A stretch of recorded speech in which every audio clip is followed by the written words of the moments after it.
Hey Juventini, welcome to Match Day Live on all Juvecast. I'm Alberto, and joining me, you're gonna get this guy this week. My man Lewis. Lewis, how's it going? Good. How about you? I hope you guys are all ready for a double dose of me this week. Oh yeah, man. I'm doing good. 5 a.m. here, 8 a.m. there for you. Match day, more always news surrounding Juve, so we'll have some fun here.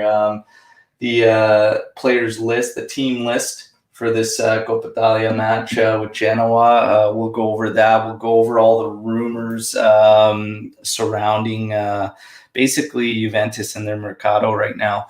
And you've got fans kind of on both sides, not really getting it because we have a lot of youngsters. I think people are waiting for bigger names. You got guys like Papu Gomez. We'll get into that. Surrounding that, you've got return of Mandzukic being shouted out. You've got a lot. We've got Antonio Jonas right off the bat. Hey, bro, good to see you on. Thanks for joining us. And yeah, well, where are we going to start here? Before we get right into the match with Juventus Genoa. First, let's get some fun facts here. Okay, 136 times these clubs have met. Okay, so 136 times, 82 wins going Juve's way, 26 going Genoa's, and 28 ending in draws. But without going to Google, who's the leading goal scorer in the history of this fixture? And this one's a tough one. But we're going to let that circulate for everybody and let them come up with some answers. And let's get to some of the news here. You've got players on both sides. Definitely Portanova has been slated to play in this one. And then Juventus, of course, has interest in, apparently the deal is done for Rovella. And also now rumors of Scamacca coming over. So, very, very interesting. Apparently, the financials are settled for Rovella, but there could be another piece, which is Portanova, rumored to be going the opposite direction. Other names currently going through, apparently the deal is done for Brian Reynolds as well, joining Juventus. So now another American. He is a right back and has been groomed through the same system Weston McKennie actually came through, which was FC Dallas. And yeah, that deal's done. And now Benevento becomes the team, as Juventus doesn't have a non-European slot available where he will go immediately to. So that's kind of done. And then the Scamacca one's kind of the one where everybody's in a bit of an uproar because the financial side of things on the obligation to purchase after an 18-month loan is 20 million euros, becoming 25 after add-ons. So, Lewis, let's probably start off with your thoughts on the young guys and the links here. And what are your thoughts on these players and what Juve's doing here? I want to start with Juve as a whole. Like, I like the idea that they're looking for young talent, even if it's trying to get a valuation later in the market. I mean, I think it's nice to go in that direction of, hey, instead of getting like an aging player, we're looking to build a young core, a young team, and kind of build up. As far as the individuals, I've seen a little bit of Brian Reynolds. He's supposed to be a really attacking right back. Kind of feels like he might be able to fit what Pirlo has been trying to do with the team. A loan at Benevento is good for him for 6 months, get adjusted to Italy, and we'll see what happens when he comes up. Scamacca, I've followed since he was with the under-21s. He does pretty well with them. If you read up on him, he was with Ascoli. Sorry if I butchered that in Serie B. They were pretty awful, but he bagged 9 goals. He had 6 for Genoa until Destro kind of went off. So I think that's a good move. It's a good young Italian player. He's your 4th option. And if he bags you 9 goals, like, he's pretty good. I think it's worth a gamble, especially if it's 18 months and then you buy them later. But 18 months, hopefully, we're in a different situation. Yeah, absolutely. And I think we need to look big picture. As I was having this discussion with a few Juventini yesterday, and I said, as shouts for Mandzukic were made and stuff, and I said that's all fine and dandy. Then you have, if we were gonna bring in another guy, based on experience with no end. There's no end goal there. Like it's a cutoff, right? It's a dead end. Yeah. You bring in a guy, and then once his time's done, like that's it. We have currently on our roster too many guys that are going to do that to us. There's no end game. It's just that's it. They're done, and we get nothing out of it. Yeah. When we look at our roster, we just dealt with 4 or 5 guys that the same thing happened to. We basically got nothing out of it. So for them to do this, I see it as them thinking ahead and being ahead of the game.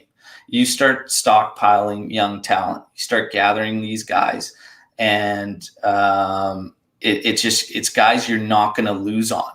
Right. So if it works out and they can contribute and they can be part of the team, and sometimes that's great. But what you're also doing is you're opening up the window, should the time come, some of these young guys we currently have working through the system that have some value. Now, maybe Juventus is starting to look at some guys and saying, okay, we can time to turn the wheels on the project and maybe start moving some of those guys out and bring in these new guys and see what they can develop into. So I don't think it's bad by any means. And Scamacca, as far as he goes, if you were to look at the actual profile of him and his game, he actually fits the mold. Yeah. He's a big physical kid, but he's got good pace, and he's actually quite good on the ball for a guy his size. Good passer, can strike the ball, like great shooting range from Scamacca, but he's a beast in the air.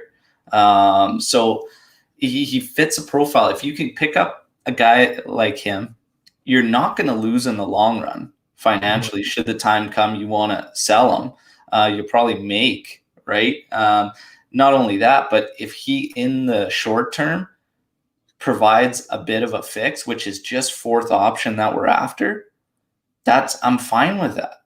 Yeah. I mean, the thing that really annoys me about that is, people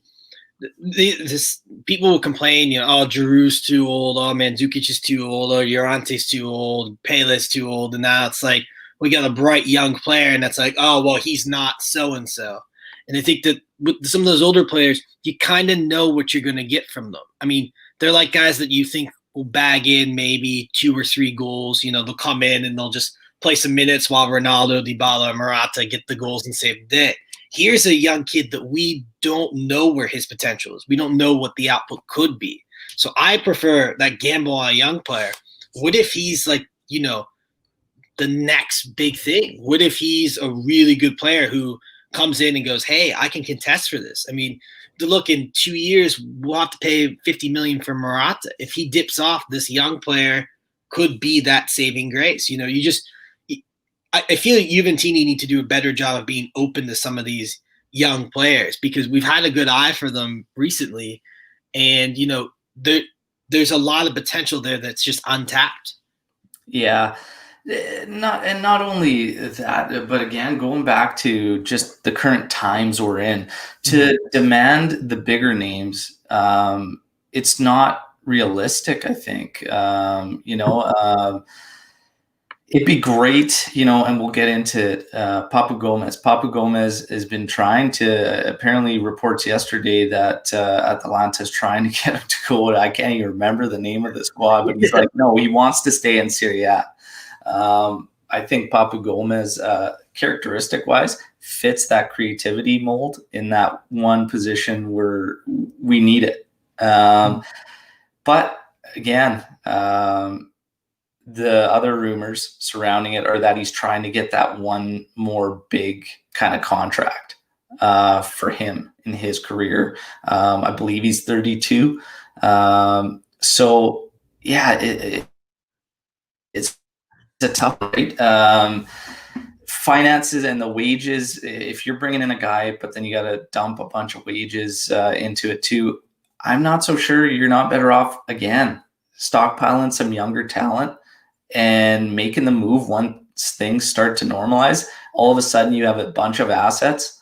All of a sudden you start chipping away at what you've lost during the revenues, and the fact that we've been in a negative financially for 3 seasons in a row, you start chipping away at that, right? And that's big. But the biggest thing is you keep the wheels moving on the project, as we have a lot of young guys that, now I think Pirlo's going to start integrating.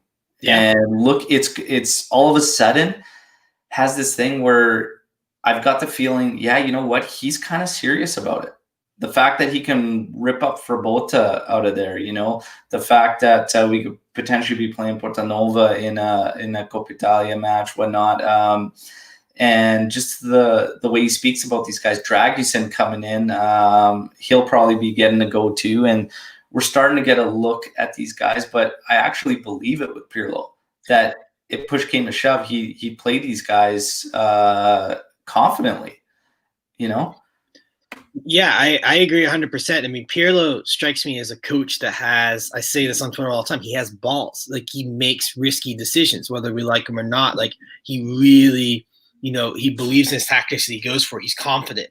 And I think that to play young players, you need to be confident. And I wonder if, him getting a look at the under 23s because he was supposed to take that job, and then meeting with the board and being like, hey, obviously financially it's cheaper to get Pirlo than someone else, but also be like, hey, I'll invest in youth. That's what I was brought here to do. I wonder if that helps. And the other thing is too, some of these young players, like take someone like Rovella. There's a lot of rumors when we were first in talks with him that he could be used in the swap deal for Locatelli, Dragusin the same way. So you could, even if these young players are good, but they're not great, like they're not the next Matthias de Ligt or the next, Alvaro Morata, maybe you just, use them as turnover, and swap deals for players like Locatelli. I think that from a business standpoint, this is really good, and it's putting us in the right direction. Yeah, I agree with you. I agree with you on all those fronts. Pirlo, with the young guys, this whole move in general, because Pirlo is right now, I think back to just before December, where it was already Pirlo out, and it's just like, wow, we just, in regards to everything, the way we discuss the youth, the way we talk about the coaching scenario, and the way we talk about even the players we have, where it's just always out, this guy in, this guy out. Yeah. Like, it's like, let's look at the bigger picture. And yeah, I just think like when it's been good for Pirlo, it's been great, in my opinion. Mm-hmm. Yeah. So that's one of the things. When it's good, it's great. And as far as the players, I think the guys we have, it's actually piecing together quite nicely, because he's figured out where the guys need to go, and he didn't get that time with preseason and things like that. So it was rushed in, but he's got it now. And I think he's got pretty close to his 1A and 1B lineups. I think the question mark has, and probably will be, throughout the year, is the midfield. Mm-hmm. And probably just because the guys you got in there are actually like, it's interesting because it's been flipping throughout the season. Yeah. It's like you'll play a string of matches and you're like, this guy has to be a lock. Like at the start, it was like Rabiot's got to be in there every match. Then he kind of took a dip, and then all of a sudden Ramsey became like the creative out of there. And as soon as he started playing in this flat 3 across the middle with Ramsey sliding up after, then all of a sudden it's like, okay, Ramsey has to be in there. He's a Yeah. creator. Arthur had a little stint there where all of a sudden he started showing us, really what he could do. Took a knock there, and then he's kind of been hit and miss. I think he's only showed us a glimpse of what's actually there, and it's frustrating because I think there's a hell of a lot more than what we've been getting. Bentancur, man, it was like the second on the podcast, I was like, oh, this guy's like lowest guy on the totem pole again. What do you do with Bentancur? All of a sudden, he just had a string of matches where he was on fire. He was actually doing quite well. The defensive part of Bentancur's game, though, when it comes to man marking, especially down in our final third, struggles still. So he's got to work on that. But yeah, I mean, the midfield will be the question throughout the season, I feel. But as far as the rumors go, we touched on Reynolds, Rovell involved in this, Skamak. Then you have Milik still out there, possibly us getting him on a free. The Morata deal, we have a lot of question marks. And when we go into the story about the youngsters as well, okay, and Juventini kind of being on both sides of the fence here when it comes to bringing in these young guys, we have to think too, if we start bringing in guys on a higher wage or whatnot, you still have Rugani, DeCilio, and Costa coming back off of loans that you're going to have to deal with. So it's a tough one. It's a tough spot. I don't think we're in a position, even if the bigger names, you could bring them in and whatnot. I don't think we're in there. I don't think we're in that position, Lewis. What do you think? No, I don't either. I mean, I think that all of those are a stretch. You're going to have to do what you did with Morata and Chiesa, where you go in and you stack kind of the deal. So it's like a long-term loan that ends in a buy and you hope to pay it off in a couple years, like that's kind of what you have to do structurally. I mean, the only way you can get some of these players, anyone over 50 mil, I mean, maybe even 40 mil is a lot for us at this point. We have to think just normally there's no fans at games, your ratings are low. You're not going to make the money you once were. And I think that, like you said, we have some players that we can't get rid of. I mean, Sami Khedira isn't going anywhere. I think his contract's done at the end of this year, but if you have to break with him mutually, there's more money. Those three players out on loan, they're not going to get bought back. So I think, Juventini need to be a little realistic and say, hey, well, I really love Locatelli. I think he fixed our midfield issues. I know realistically it's hard to make that move. I know it's hard to get Paul Pogba. And the same thing with Papu Gomez. I think the Papu Gomez move tactically is perfect. But if he asks for, Dybala's salary, I don't know if we can do that. We can barely afford Paulo, Well, and that's another thing. That's another area that's up in the air. Paulo, but Papu Gomez would demand some cash there. It's a tough one. Locatelli, I think, is happening. I called it like weeks ago. I said it's going to happen in my mind. Scamacca, keep in mind, everybody, while being at Genoa, he is on loan at Genoa from Sassuolo. Yeah. So this deal could also be a way of knocking down the Locatelli move. Yeah. So we have to think about, you pay high here to get a break over there. Mm-hmm. This is also something that it could be as well. It's going to be interesting times, but I actually am, and I know I've been frustrated on certain podcasts with matches and stuff like that, but that's natural with the expectations we put on Juventus. But overall, I'm actually really, really excited about the direction that we're going. And, you touched on Paratici and whatnot, and Paratici, he gets a tough rap, I think. Overall, I think the business has been pretty good. And there's been some things where we really ravaged him for, which was, guys like Cancelo, whatnot. But shit, can we really do that anymore the way Danilo's been? Yeah.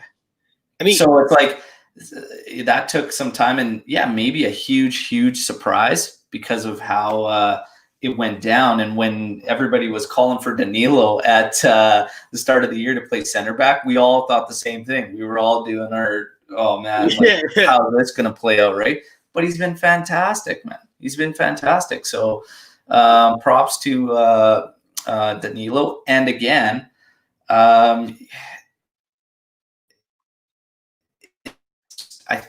the whole project in general, like I said, it's looked good and great. And when we come off matches last season, the one before where you don't even get attempts 67 minutes, I can't deal with that. Yeah. Right.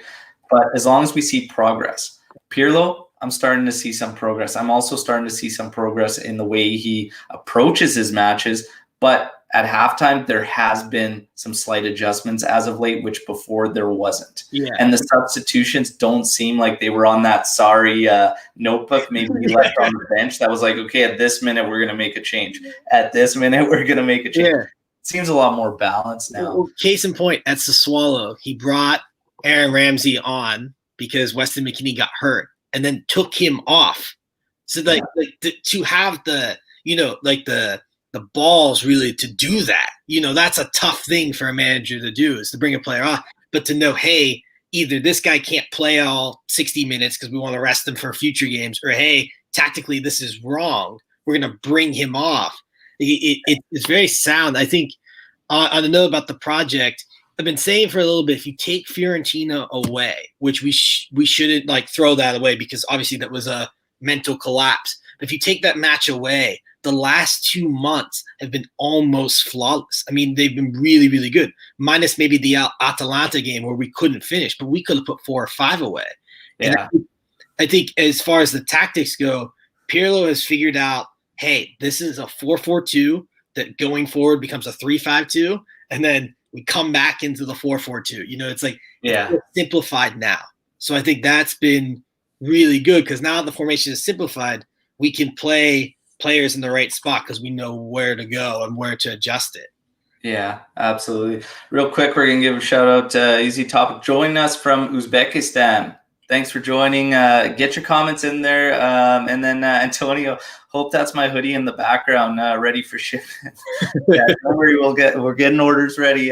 First batch of the hoodies. And I should mention it's right there on the bottom corner of the screen, stripechartsapparel.com. Check them out.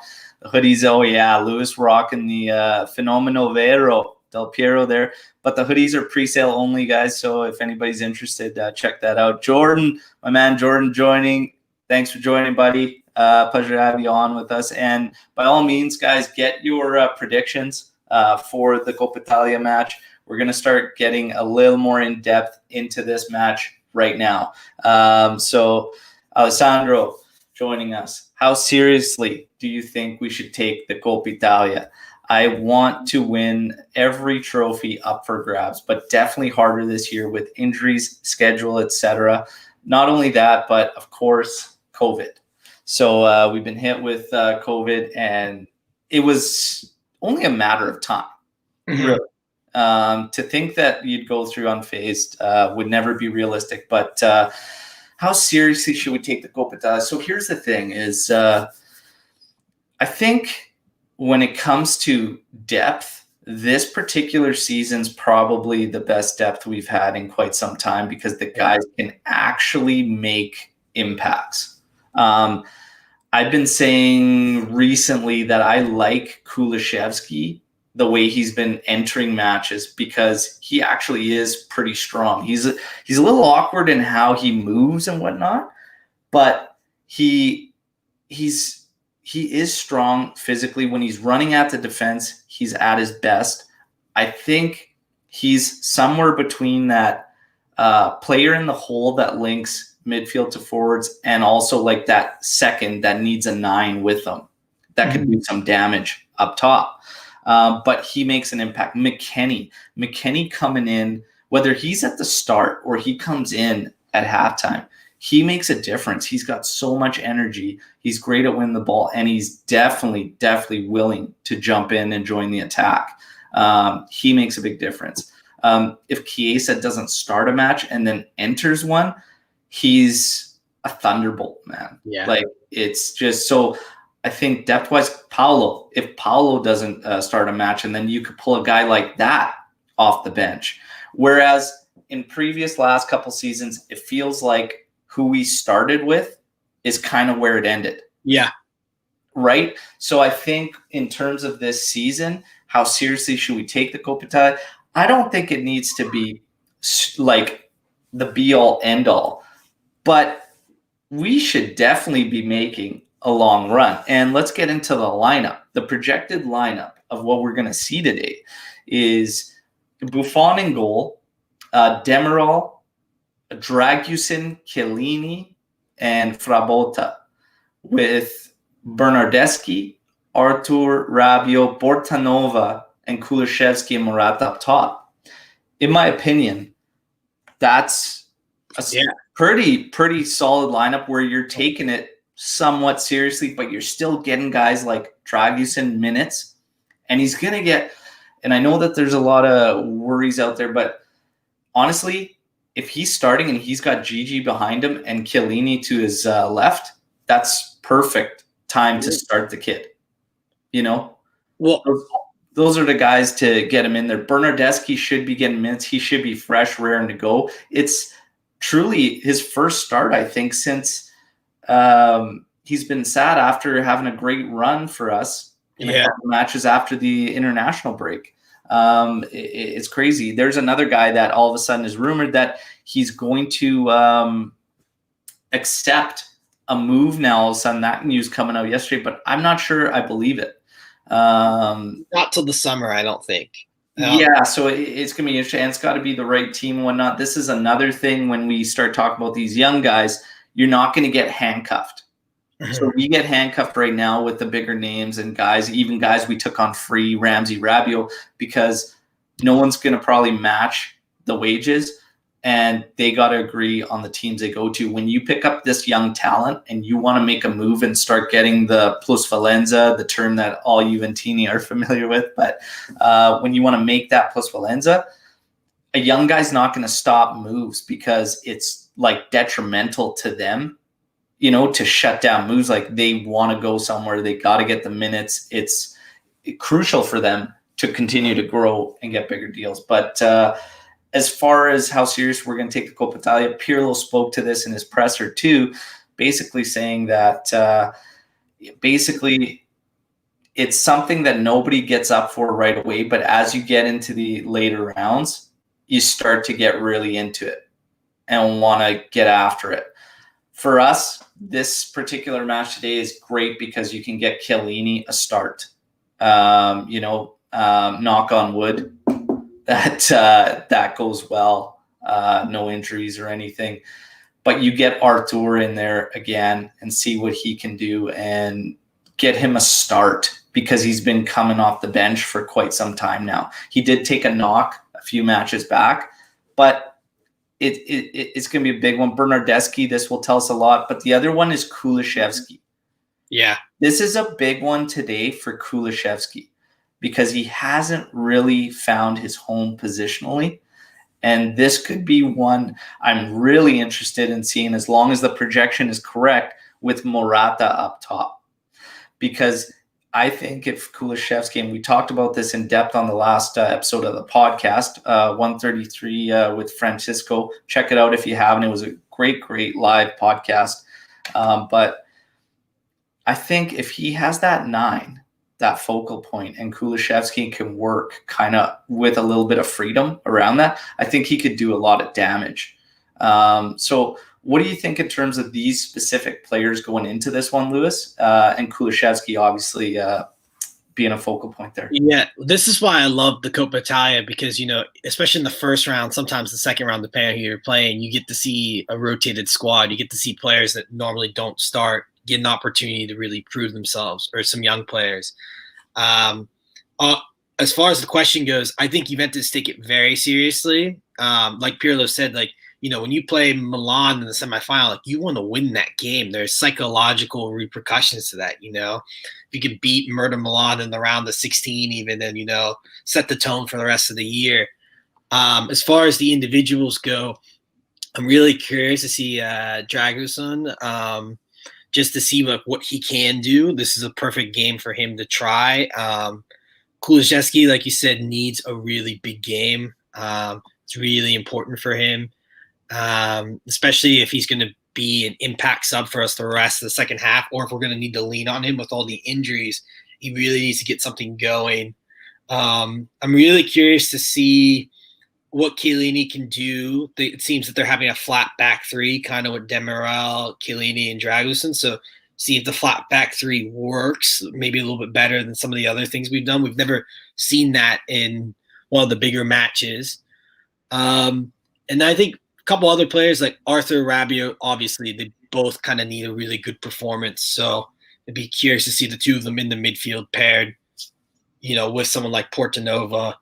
And I think that all these guys come in with something to prove. I mean, Morata's going to get some minutes, get him firing again before the murder match of the weekend. And I think it'd be really fun to watch. And I think this is a game that we should get up for because all these guys have a point to prove. Yeah, and Morata is a good one too because he did have a couple off performances before getting injured. Mm-hmm. So it'll be big for him, I think, to get back into form. Hopefully he can bag one. And hopefully Kulusevski can make an impact. But I think the other thing is this gets us in, if we're being honest, something that's not the be all end all like we mentioned before, but it is a one and done match. Yeah. So this is good for quite a few of the guys in there to play in this type of scenario where that's it. You got to get the job done here. There's no redos. And it gives them that sense of a big match in that aspect, that it's one and done. So definitely eyes will be on guys like Artur, Kulusevski, Dragusin, right? Demiral, the way this is shaping up, could be that outside supporting Bernardeschi as well. Because essentially we always have to look at our lineup as 4 at the back with shifting to one side. Yeah. So this is where it gets interesting because the way it's lined up is Bernardeschi will be on the right ahead of Demiral. And then on the opposite side, Portanova projected to be ahead of Frabotta. Mm-hmm. So are they going to be pushing with the right? It wouldn't make sense because Demiral's there, right? So I can't see them pushing on the right through Bernardeschi. Yeah. That then in turn makes Portanova the guy they would be pushing through, being the link-up player, because Frabotta, we know that's his game, and he'll go there, and then that'll make 3 centrals out of Demiral, Dragusin, Chiellini. Mm-hmm. I personally wouldn't be surprised if Portanova did start if he swapped sides with Bernardeschi, and Bernardeschi was the one kind of pushing forward, becoming the link. And it's probably a route I would go if that was the true projections. But yeah, we'll see how it ends up playing out. We're keeping eyes on news as it's rolling in too. Yeah. One more point. As a fan, after last year, I want the Coppa Italia back after that final last year, which ended so disappointing. So as a jersey collector, I want it back on the kits. Yeah. But I mean, it'd be great, obviously, them to get back in it. Other key notes people should keep in mind on the actual convocati list is Wesley Capellini's also on there. We talked about Portanova, Ranocchia's in there, and then up front, Raffia and Correa are also in there. And Ronaldo is still on the team list, even though he won't be starting. 2-0 win tonight. Getting called. So everybody join us. Get your predictions in there. We got predictions coming in here. Let's see what we got here. MJ23. Hello, boys. Are you also watching less football with this pandemic going on? Apart from Juve, obviously. Empty stadiums make me depressed, man.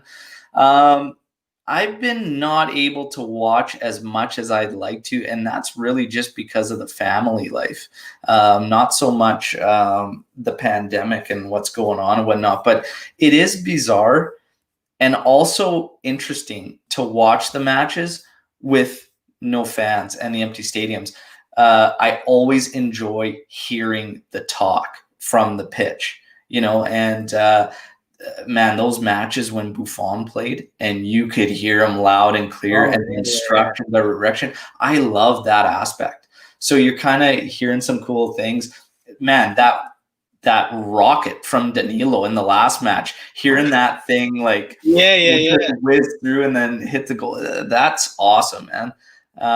So it's kind of cool in one aspect. But Lewis, what do you think? Just touching on watching these games with no crowds and empty stadiums and whatnot. Well, the crowd thing is weird. Like I do miss it, but as you said, like I do like being able to hear the players. I mean, I don't know if you saw that there's a viral clip from I think a Man United game where Bruno Fernandes has an assist on a goal and he runs over to the goal scorer and he like literally shouts. You can hear it because there's no fans.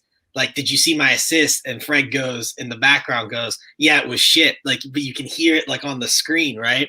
And it's nice like for Juve because you really hear the Juventus bench a lot. Like you hear the players, especially when they score goals, like kind of pop off.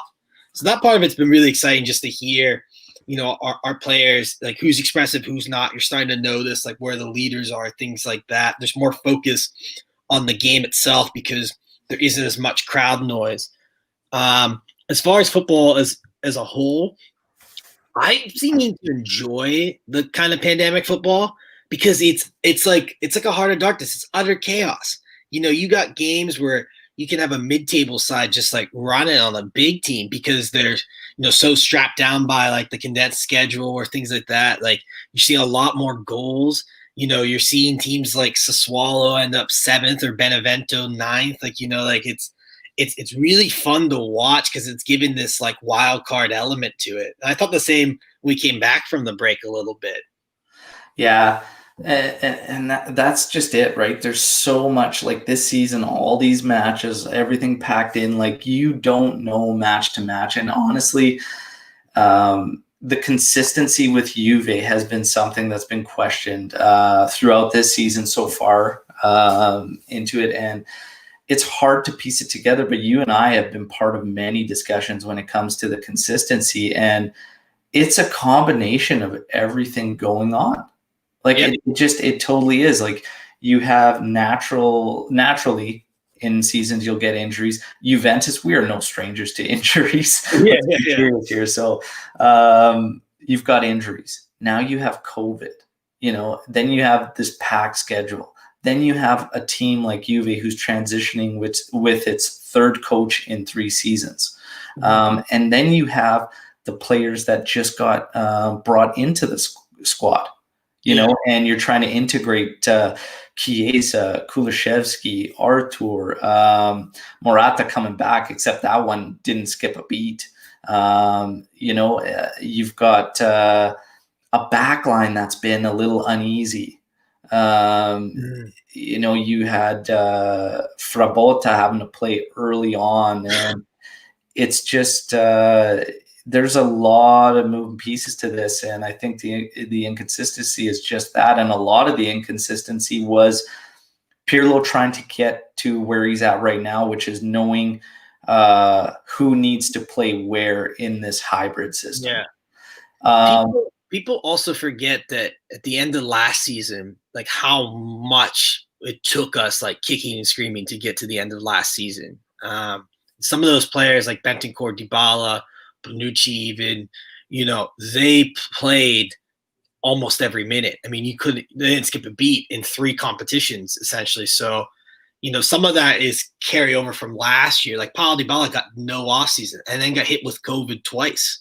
Like he's got a brutal luck this season. Yeah. That's for sure. It has not gone Paolo's way. And he picked up an injury. I guess, we got injuries to cover. Laurentius obviously coming in with his prediction 3-1. Hoping everyone keeps eyes on Felix Correa and Wesley tonight if they get minutes. Absolutely. I would love to see Correa getting minutes. He's done very, very well with the U23s. Oh, and Laurentius obviously coming in. Definitely Correa has been good with the U23. So would love to see especially Correa get some minutes. Wesley as well. We'll see what ends up happening there.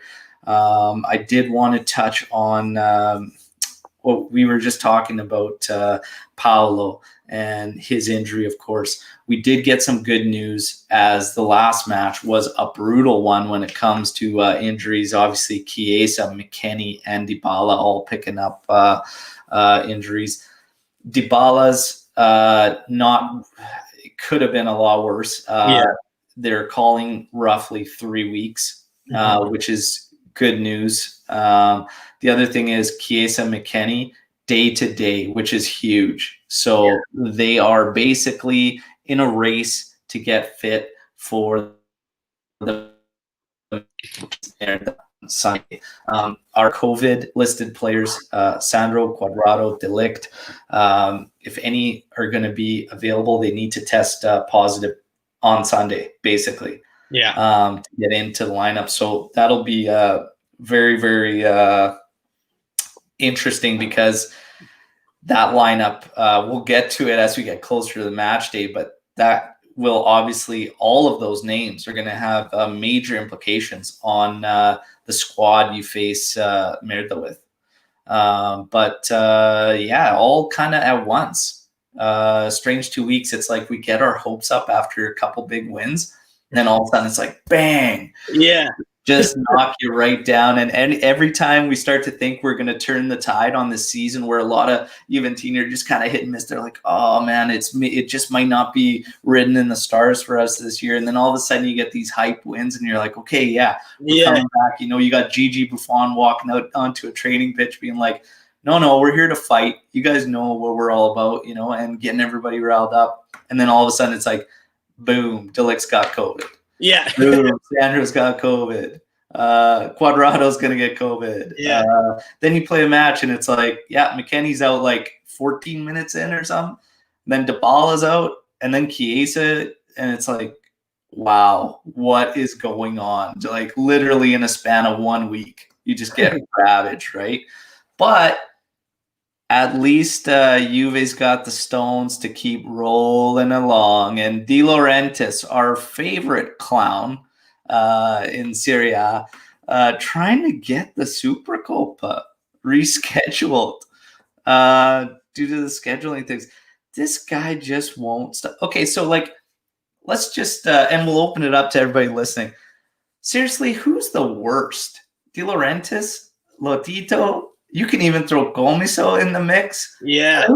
I think it's clear De Laurentiis is the worst. Yeah. Lotito's a tool too, but man, Laurentiis has really made him look good as of late. Yeah. Well, what is that? It's like, it's not even like, somebody was like, I got an argument with someone. They were like, oh, I agree with him. I'm like, it's a week before the match. Like, where was this 2 months ago? Like, yeah.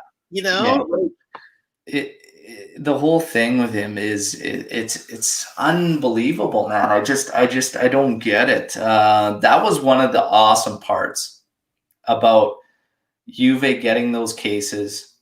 So much unknown leading into a huge matchup against Milan, and the way the club followed suit, which was Pirlo kicking it off with the presser and just, no, it doesn't matter. We'll find 11 players. Like, we're going. Yeah. Love that, man. That's the mentality. That's the attitude we need right down the line. Next man up. That's the way the team needs to play as well. Mm-hmm. And they need to have that belief in it. And I really like what I saw out of that. Eric coming in here with ADL is made of estrogen and bitch assness.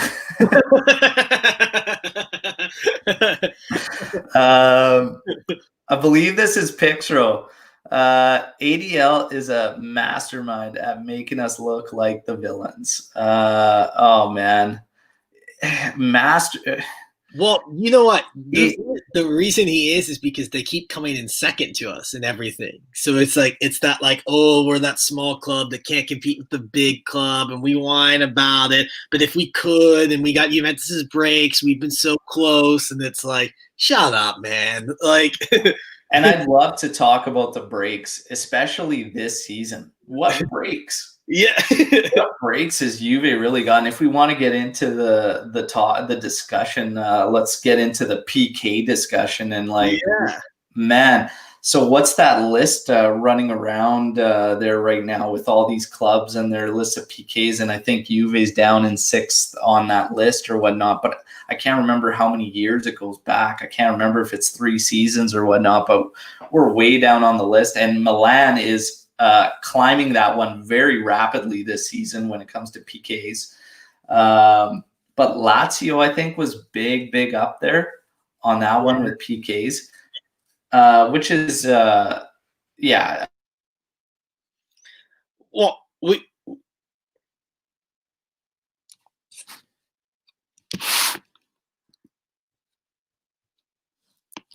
but yeah, it's just, it's funny to continuously hear that Juve gets all the breaks, especially when you follow the club and you just see the complete opposite, especially this season. I think we've been pretty hard done by. Yeah. You know, in the grand scheme of things. So, man, yeah, we asked the question earlier on, who's the leading goal scorer in the history of this fixture against Genoa? And we're going to get to it. Who would have guessed Borrell? Because it's Felice Borrell with 11. Bonaperti in there, tied with 2 others at 10. Yeah, 136, pretty old fixture when you got 136 matches. This one's usually a bitch on the road, for sure, no question. A fixture that most of us just dread, it feels like. But this one's in Turin. We had a few predictions coming in. 2-0. We had a 3-1. Anybody still on in the chat and whatnot? We have a bunch of viewers in there. Get your predictions in. Lewis, I'm going to ask you what you think is going to happen in this match today. I think it's going to be a tight one. I think we're going to win 2-1. You're calling 2-1. Yeah, I think Genoa's going to. Tony G coming in with the 1-0. So we got a couple clean sheets. We got Laurentius with 3-1. We got Lewis with 2-1. I don't see us keeping a clean sheet. I'm sorry to say. I think we'll concede. But I still see us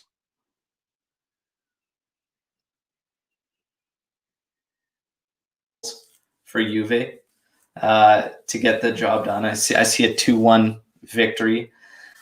If Genoa breaks us more than once, then I think kicks is what's going to end up happening. So I could see 2-1 Juve. If Genoa does find 2, I see kicks in our future. And then wouldn't that be something? MJ23. It's going to be a super tight game, but we will qualify. Say 2-1 as well. So we got a lot of 2-1s. Yeah, this is going to be it's going to be a fun one, I think, based on the lineup. You know, I'm actually looking forward to it. I'm not. While I always want Juve to obviously get the job done and win, are we super intense about this one, Lewis? Yeah, I mean, I'm more excited than I am intense about it. You know, there's a little bit of relief in the Copa, but I think it's exciting. You know, like I think it's more to see what these guys can do, see some of these players. You know.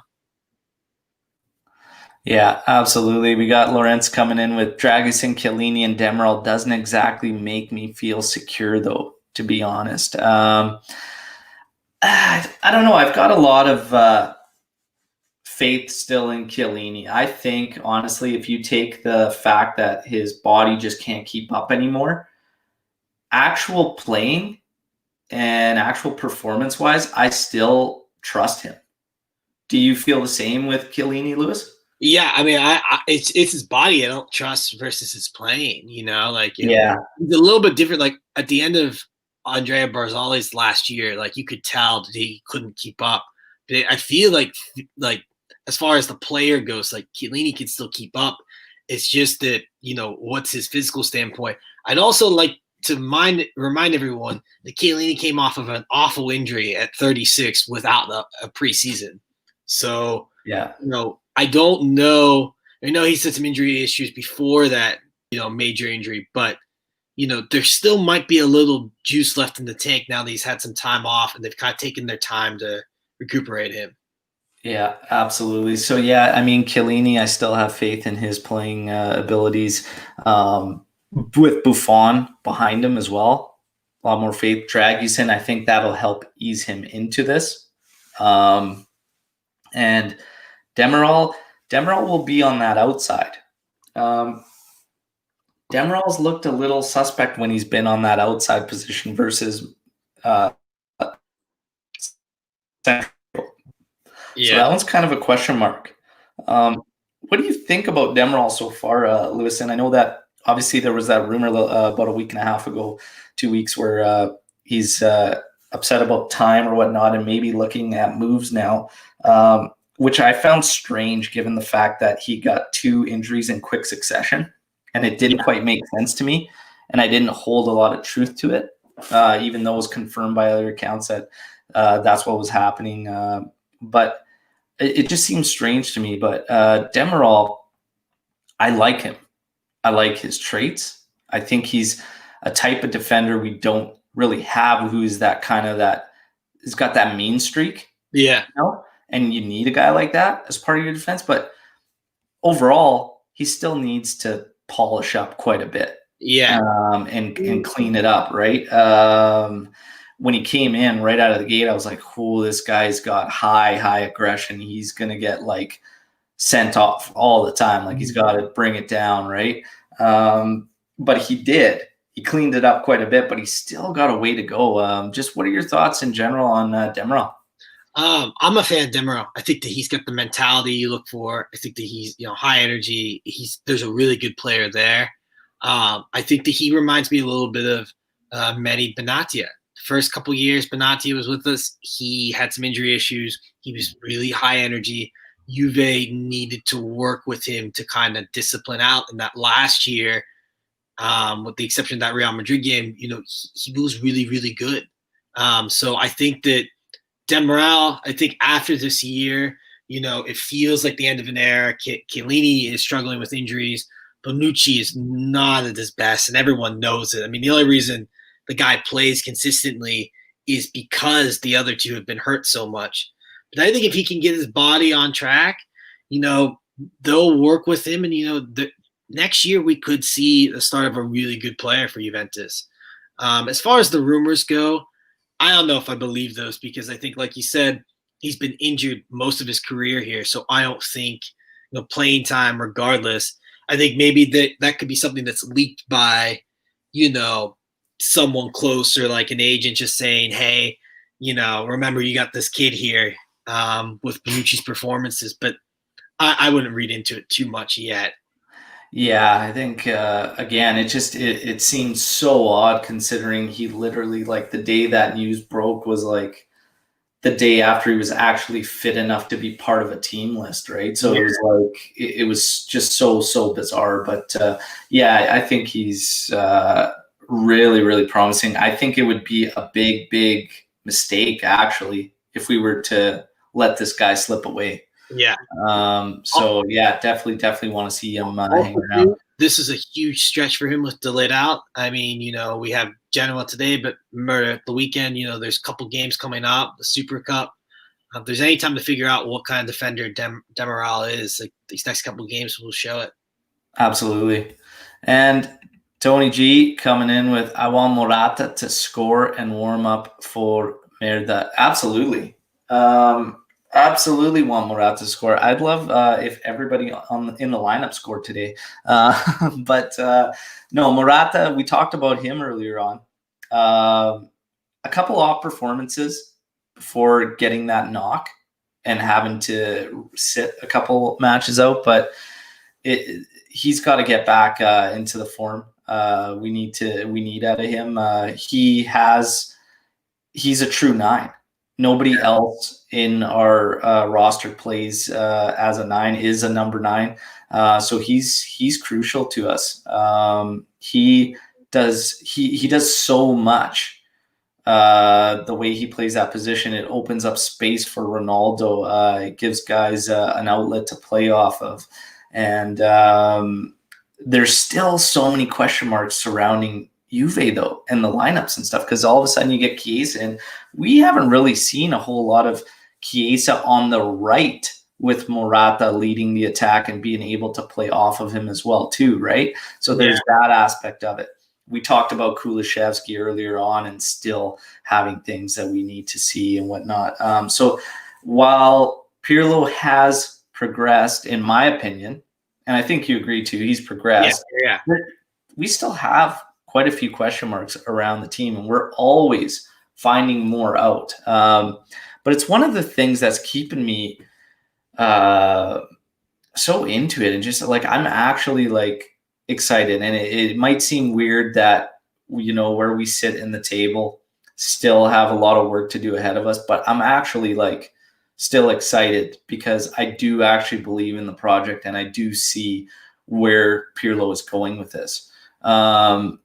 Where are you in terms of the project, Lewis? Are you excited, or are you kind of like, where do you stand on it? I'm really excited by it. And like I said earlier, you know, I think the last 2 months have been overly positive. Since the derby, when we came back, the only really like bad run was the Fiorentina game. I mean, Atalanta, you should put that game away. It was poor to drop points there with the finishing. But like, you know, I think that it's been a very good 2 months from Pirlo. I think that the players obviously buy in. They seem to really like playing for him. You can see it in the emotions, things like that.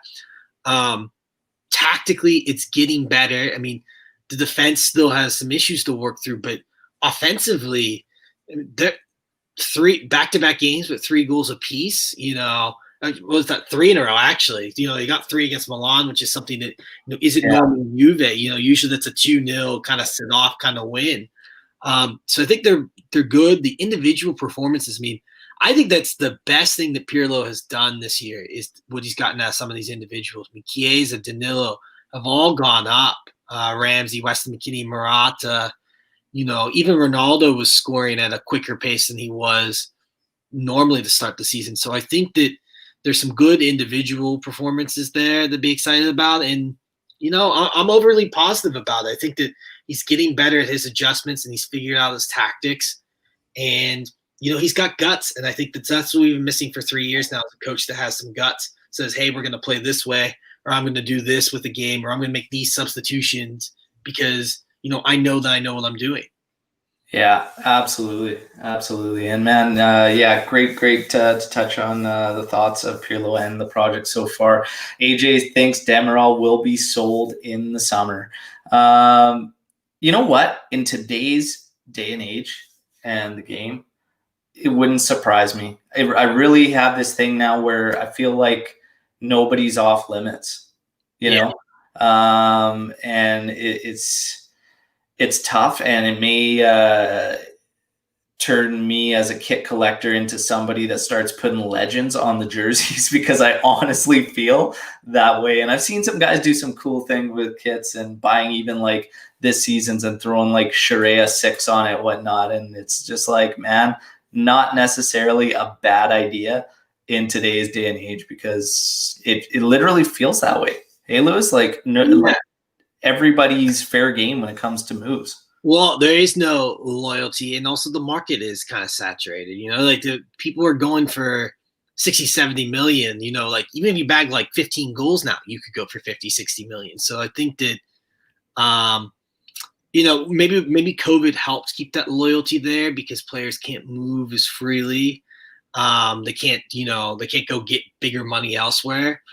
But it feels like it. As far as Demiral getting sold, I mean, there is a real question here with Juventus that if you could get 40, 50 mil from Demiral, would you consider it? I mean, I would say no, but, you know, these are things that Juventus have to think about. And I think that's part of the problem with Paulo Dybala is like, hey, if you could get 50, 60 mil for Paulo Dybala, like, you know, you may not get that for anywhere else. Like, you may need that money for better players. So I think that that's a real argument that the management's going to have to look at. Yeah, that's exactly what it's become. It's just become a matter of how do you write the books, right? Obviously, now they get all the clubs are getting leeway because of the current situation and the circumstances surrounding the pandemic, with with the big loss in revenue. But eventually, we're going to go back to the way things were, and they're going to have to write the books.